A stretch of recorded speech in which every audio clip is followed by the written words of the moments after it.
Welcome back to The Fortress Podcast. with a Brentford fan. I'm not a Brentford fan. Faco. What the hell is even that? I don't know. What the hell is even Let's that? jump straight into it. Arsenal 5, City 1. Stay humble, eh? Yes, I suppose. 5-1. Arsenal were cooking, in all fairness. Another unsuccessful hate watch. But it's funny as well because like Arsenal were expected to have a difficult game before the game, or at least City were going to give them a bit of a challenge, even though they've been in kind of mediocre form, you could say. But I suppose the biggest surprise of all was that Havertz missed that chance in the first half. That was more surprising than the actual I win was itself. not surprised. The Havertz miss is criminal. There's more space in the goal than there was in the Milky Way. Like, I can't believe it. I want to say, first of all, credit to Arsenal. They've won the Beat Man City trophy, which, you know, many teams have won this season. Again, fair play. They were good. City were very, very poor, I think. Arsenal youngsters, I want to say I quite like them. Wanyeri, Lewis Skelly, you know, it's a great moment for them. I think the celebration was a little bit woke for me, in my opinion. Was it the Lewis Skelly one? Celebration. Yeah, that was a bit knackered in my opinion. Like if you're scoring your first senior goal for your club, just go have a Do an like, e-slide. what are you doing? Like, but it is what it is. Why has that annoyed you so much? See, this is the problem with you're forcing your wokeness on us. Less of that. Let him do his damn celebration. Look, we're bringing this into What on politics, right? Stop being so conservative. Can Arsenal catch Liverpool I mean, they can. But, like, mathematically? Liverpool are only, I think, 12 wins. If they win 12 more games, 12 finals, That's still a lot. they have the league title. You know what I'm saying? No shit. But anyway, that brings us on to Bournemouth versus Liverpool, where on the south coast, Liverpool took all 3 points. What a game, I have to say. But to be fair to Bournemouth, they probably should have maybe thought about converting one of their chances at some point. You know, in the first half. Kluivert, huge miss. I'm thinking first of all to the Semenyo chance in the first half. The beats Trent's lazy defending, skips past Canada, hits the post, I think it was. Alisson was rooted. But other than that, like, they were trying and failing. Alisson had such a huge say in that game. And also, obviously, as you said, the Kluivert chance, which was very similar to the chance that he had last year against City at home. Pretty much identical. I don't remember. And, you know, City won the league. So hopefully that's a sign of good things to come for Liverpool. But yeah, I think it's just one of these things that happens when you're on your way to a league title or whatever. And we said this as well last year about Liverpool on their way to a league title, which we fumbled. But this side is much more experienced. They have a year under their belt of hurt, I suppose. And also, I just like to mention quickly, Gravenberch, Salah, Robbo, and Alisson. Those are the 4 standards for me. Gravenberch, he's silly. What he's doing, it's silly. His ball retention is unbelievable. He just skips past players, and especially like not even against the Bournemouth team, but in general when we're playing like when the defense is playing man to man against us, having a player like Gravenberch who can just skip past one of the men and just like eliminate him from the game, and all of a sudden you're looking at like an advantage. You know what I mean? But yeah, apart from that, Robertson was moving like prime Robertson, bombing up and down. He was quite poor for some of the season, but he also created the chance that led to the penalty. He dinked the ball over the top to Gakpo, who then got fouled. So yeah, shout out to all of them, and a huge 3 points. I agree. It's a very well earned 3 points. Bournemouth. Usually you wouldn't say it. Well, I guess you could say that Bournemouth is a tough place to go. It's one of those kind of smaller grounds where you might get sucked into kind of, you know, an emotional game of football, if you will. You know, but going there this season, especially Man City have lost there, Arsenal have lost there. They're on the fringes of European football. They're doing so well. Iriola, great manager. I also want to state the fact it was a penalty, so I don't want to hear anything else. If you disagree, go argue with the plant pot. Mo Salah, give him the Ballon d'Or. How many times this season have we seen Salah, you know, come up the right channel and just disguise a shot and whip it into the far corner? Vintage Salah. He comes in. I think that's the 4th or 5th time this season he's done a kind of a low key. He comes in. You're like, okay, a bit of danger here, and all of a sudden he's just the ball's in the back of the net. You don't even realise he's going to shoot, and he's done it again. And he's, you know, and a great penalty as well. And I just love it. Great 3 points, well earned, and fucking the league's there still. Hopefully. But anyway, I feel like we should probably talk about the Brentford Tottenham game. There's a lot of media attention to that, and I actually watched this game, you know, given that I'm a Brentford fan.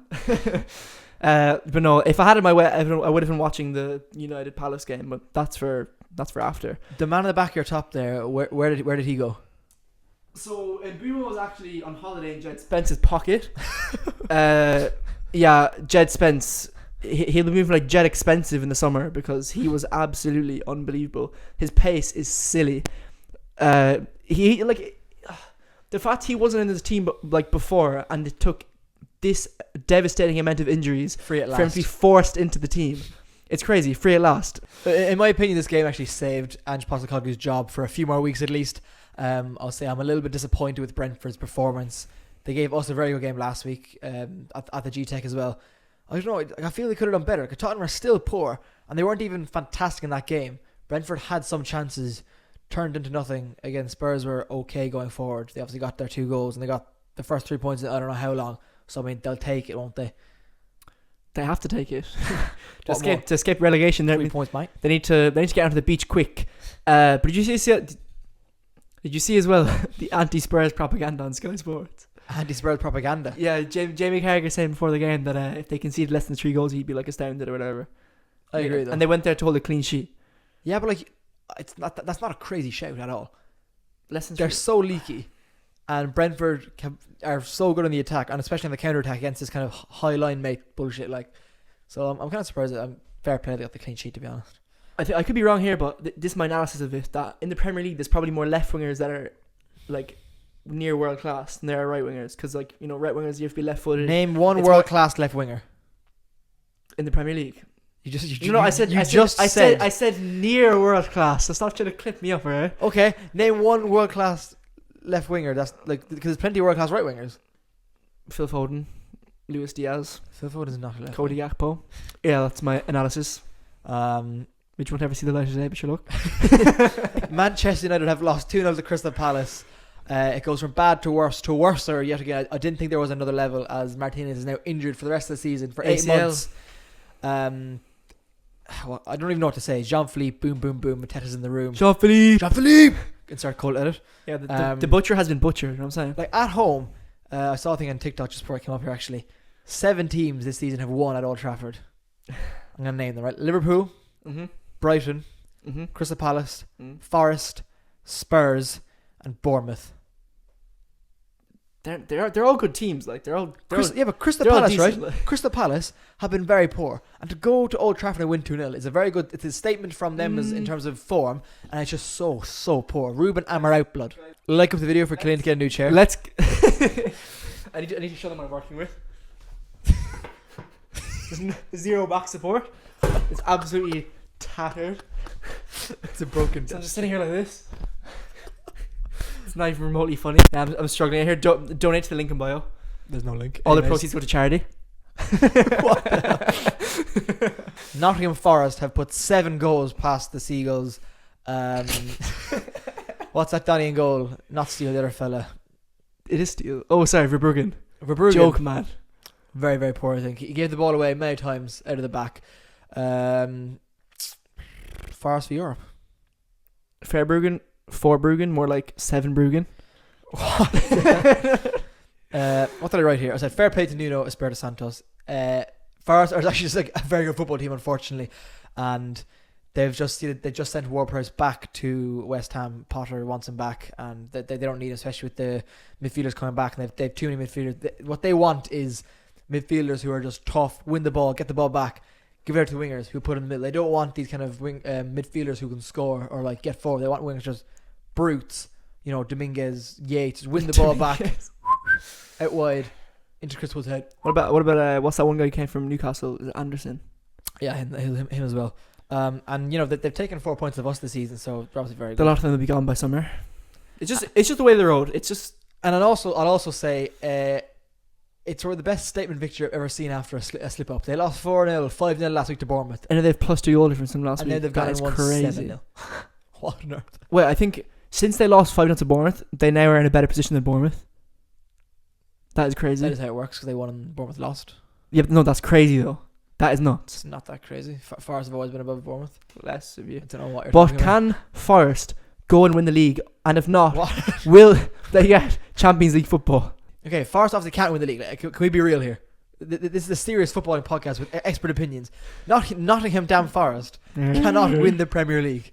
You can clip me if I'm wrong, right? But like, I think they will. I think they can manage to hold on to Europe. You know, 3rd or 4th place spot. I think they should. I want them to. I think it'd be a great thing for the league. Show the competitiveness. I think it'd be great to have them back in Europe. The last time we were there, actually I don't know the last time we were there. All I know is that they won it twice back in the 80s. I think it was in the 80s, yeah. Yeah, they have the 2 stars below their badge for that. Can they get Europe? I think so. Let's move on. So now we're going on to for better or for worse, but it should be noted quickly that we may have made a lapse in our judgment because Beto scored twice on the weekend against Leicester. Both were expert finishes, clinical number 9 play. So Beto, you know what? Actually, I'm not sorry yet, but we'll keep it in mind. We may have to change the segment name in the foreseeable future if you continue in this vein of form. But anyway, who have you picked for your better or for worse this week? For me this week, my for better or for worse, obviously not Beto, but Ortega for Manchester City. Jenna Ortega. What? Ortega for Manchester City, their goalkeeper. The amount of times he played a dodgy pass into John Stones or Kanji when Arsenal were pressing very high and very well. Even you see the clips of Gavardio and Stones just pointing fucking hoof the ball long and up to Haaland and he didn't do that. He made one good save, I think. He should have saved 1 or 2 of the goals. And for the last goal, he didn't even bother diving. He just watched it sail into the far corner. As Gary Neville said, I would have liked my goalkeeper to have dived. at least make it look like you're trying to get there. Who have you gone for? I have gone for Lewis Dunk. Not only did he concede 7 goals, and not only did he concede an own goal, he was the sort of start of the snowball, if you will. He was the first goal to be conceded. Forest crowd got up for it, and it's a bloodbath from there on. But not only that, he is now, I think, joint first in the Premier League ever for the most own goals conceded. Jamie Carragher. I think so. I think it's 8 or 9. Jamie Carragher has 7. That is diabolical. Okay, it might be 7. I don't know. But either way, the fact that he is more than 5 is criminal. And is it such a big game? I don't know. Brighton aren't really going to get anything this year. But you'd certainly expect your team to not ship 7 goals. Yeah, precisely. No matter who you are. You don't see Ipswich conceding 7, even though they conceded 6 to Man City. That's a different story. Less of you.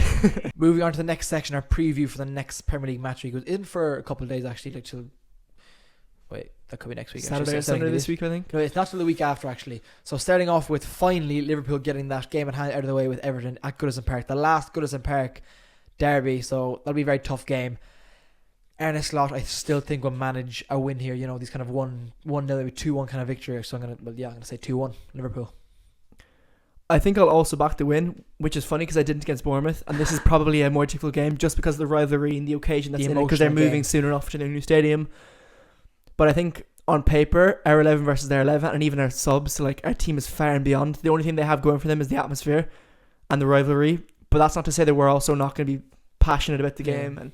But I suppose maybe we've a lot of South American players. Maybe they don't understand the magnitude of the game. Will Darren Nunez understand the magnitude of this game? I don't know. I hope. I hope so. But he also probably won't be playing. The last time we went there, we obviously lost 2-0, and it was one of the most disgusting performances I've ever seen from us. Trent was head in his hands in the bench, and you the fans singing. Yeah. I'm not even going to repeat it actually. And you lost the league. No, less of that. You lost the league. And then we had Spurs fans in the away section of Anfield with the last few weeks of the season. What part of short and sweet do you not get, brother? Singing that. I'm not short or sweet. Next game. Leicester at home to Arsenal. Not gonna lie, Arsenal should put them away. They've just put 5 past City, so 3-0 Arsenal. I'm also gonna say 3-0. If it was Spurs or something, they were in a. I'm gonna stop you. If it was Spurs, was it what does that even mean? If it was Spurs, I'm tired, man. Leave me alone. Then we have Aston Villa hosting Ipswich. Banana skin. Villa are very poor. Well, absolutely not. Nothing to say. They're not poor. They're very random. They can just lose a random team. So I'm going to say they've no Jonathan. 1-1. They've no Jonathan anymore. God bless Jonathan. He's away with the fairies in Saudi League. But he wouldn't have had a say in the game anyway because Watkins is the start number 9. I'm going to say 4-1. 4-1. It's Villa Park, I mean, pure fortress. But I'm tish. #podcast. Fulham at home to Nottingham Forest. That's a good game. Craven Cottage. That's a good game. They've just put 7. Forest have just put 7 goals past Brighton. Fulham, I would say Fulham are a similar vein of team to Brighton. Maybe a level above slightly.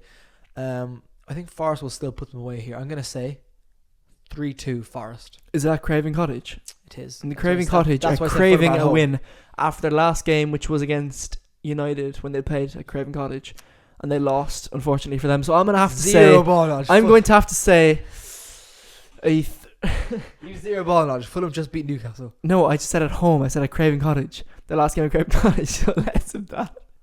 Clip it up, chat. Clip it up. Have that. Surely Fulham have to win this. I'm going to say... Wait, why am I saying that? 2-2. The box office. I've lost my damn mind. Versus box office after not knowing what he's saying. Manchester City hosting the mighty Newcastle, man. I'm going to say, right? That's a banana skin if I've ever seen one. I'm going to say 5-0 Newcastle. Get loose Bowden on here. At the Empty-Hat? Yeah. Huh? I won't call it a fortress or anything. Hey.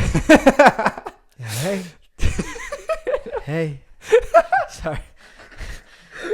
For the audio listeners, I'm just smiling weirdly. You're doing some anime type beat. It's not anime. You don't even get it. You're not doing some like your weird wacky waffles or something. Hey. Anyway, City Forest, man. Go City on. Lock in. City surely have to win this, and also Newcastle just lost to Fulham, and he's actually scored about 2 or 3 goals, and a lot of them were lacking. Tonali almost scored goal this season. I saw screamer. Unbelievable strike. Just wide, it was a crossbar. But he didn't. So let's have that. Crossbar. Yeah, it was. This is a City win all over it. It's gonna be a 3-1 type job. Southampton, the worst team in the league, are hosting the Cherries. Bournemouth was going to be hurt after that loss to us, but I think Bournemouth. There's no planet where I see Bournemouth not getting 3 points here. I'm saying 6-0 Bournemouth. You know what? I actually back a thrashing because like Semenyo, Kluivert, your boy on the left wing. What that? That fella, he's cold. He's the number 9 actually. He's so good. Him anyway. 6-0. 6-0 is a bit off the wally for me. Hashtag off the wally. I'm gonna say like 3-0 Bournemouth. I think they get back on the horse. You know, the title charge continues and all that. West Ham Brentford. 2-1 Brentford. The Irons are under Potter have been pretty good. He's been doing a magic job, if I do say so myself. They're gonna win this 2-1. Palace Everton. A corker. 2 kind of 16-17 type teams playing each other. I'm going to say it's in Selhurst Park. 3-1 Palace. Actually, no. Yes, I'm going to stick with my guts. Your guts plural. Huh? Your guts plural. Say again? Your guts plural. I'm going to stick with my guts. No one has ever said that. Okay. You only have one gut. You only have one gut. Well, you multiple. Less in the yeah. What's the game again? What's the game again? Palace Evertonians.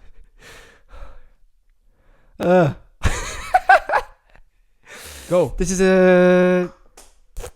Oh, I don't know. Well, that's just great. That's fantastic. Next game. Liverpool. No. 2-2. Mateta and Iliman in J. On the Sunday, Liverpool against Wolverhampton Wanderers at Anfield. I see nothing more than a Liverpool win here against. I'm not gonna lie, I don't even know who the Wolves manager is. I know it used to be Gary. I know he's gone. Victor Pereira. He came from Saudi, I think. That fella. I'm gonna say nice and simple. 3-1 Liverpool. Come here, young fella. John Pork, young fella. I'm gonna batter the head off. I'm gonna say 4-0. Dispatch type beat. Oh, and then a Super Sunday, a 4:30 kickoff. Tottenham Hotspur at home to Manchester United. 3-0. 2 teams. I was gonna say they're the 2 teams down the bottom. One of them was gonna get relegated. When they played Tamworth gave a game for 90 minutes. But United when they play City, they're their bogey team because City have always been the best team, and then Spurs just turn up for some reason. Yeah, I know what you mean, but Man United are terrible. Are they going to play to the level of Man United's in big game and do very well, or play to the level of Man United and do badly because United are trash? Oh, I don't even know, to be honest. I'm just saying, that's fantastic. This guy doesn't know anything. He's not a footballing podcast. No. I think obviously Spurs have made some signings, and who was it? Danzo, centre back, Austrian international. who played during the Euros, and also Matthias Tell for Bayern, who's Kane's backup. So I mean, he must be somewhat good, but although I've never seen him. French international, I think. But anyway, like, Anywho. Lisandro Martinez is out with an ACL, and not only that, these men play a back five, therefore they have like less attacking threat anyway, and the number 9s are both incompetent as each other. Zirk Cheeks and Hoyland, they're both crap with a full stop. 0 attacking threat, 0 goal threat. Just That's what I'm saying. And also Fernandes is a terrible leader, so like, if they win this game, I'll eat my hat, and I don't even have a hat, so. What? Yeah, I see a simple 2-0 win for Tottenham, to be honest. I don't think Tottenham will blow them away, but 2-0. Okay. Are we done? Are we done? Are we done? We're so impatient. That is it for this week. That's been all the predictions. Killian doesn't know a lot of things. Darling, I told you. Oh, enough of that. Take him out the back and shoot him. The hell? No, that was so just bang.